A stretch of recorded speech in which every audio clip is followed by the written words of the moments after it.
Rise and shine, mga ka-RSP! Tuloy-tuloy ang ikot ng swerte at kapalaran. Ngayong araw ng Tuesday, narito po ang gabay, patnubay, palala at prediksyon ni Master Hanis Kua.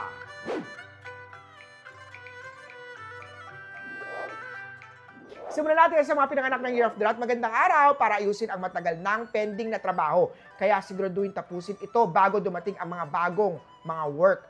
Yellow at 3. Kaya oksaman iwasang gumastos sa mga luho ngayon. Mas mainam na mag-ipon para sa darating na okasyon. Green at 1. Kay Tiger naman tayo, huwag baliwalain ang pananakit ng likod. Ang pahinga at tamang posture ay malaking tulong sa kalusugan mo. White at 6. Rabbit naman tayo, may dagdag kita kung marunong kang makinig sa mga mungkahi ng iba. Kaya maging bukas sa payo at opportunity. Blue at 4. Dragon naman tayo, huwag mainis kung may matanong sa trabaho mo. Ito ay tanda ng tiwala at respeto sa iyong kakayahan. Red at 5. Snake naman tayo!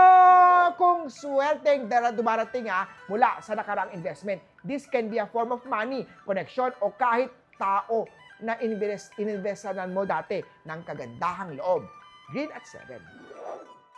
Horse naman tayo, huwag ipilit ang katawan kung pagod na. Bigyan din ng oras ang sarili na magpahinga. Yellow at 9. Kay Goat naman tayo, maaaring mailagay sa leadership role kahit hindi mo inaasahan. Ipakita ang galing at tiwala sa sarili. Red at 2. Monkey naman tayo, pabor ang araw sa meeting at negotiation. Kaya gamitin ang charm at talino para makuha ang magandang resulta. White at 8. Rooster naman tayo, may positive na balita mula sa dating kausap o partner. Kaya maging handa sa bagong simula. Green at 3.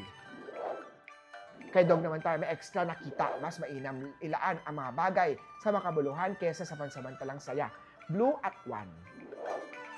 Sa mga Year of the Pig naman tayo, ang pagiging helpful mo ay mapapansin ng mga nakakataas. Kaya ipagpatuloy ang magandang attitude sa work. Yellow at 5. Muli po, ito po yung gabay, patnubay, palala at prediction lamang mula kay Master Hanis Kua. Nasa inyong mga kamay, nasa lalay ang inyong tagumpay.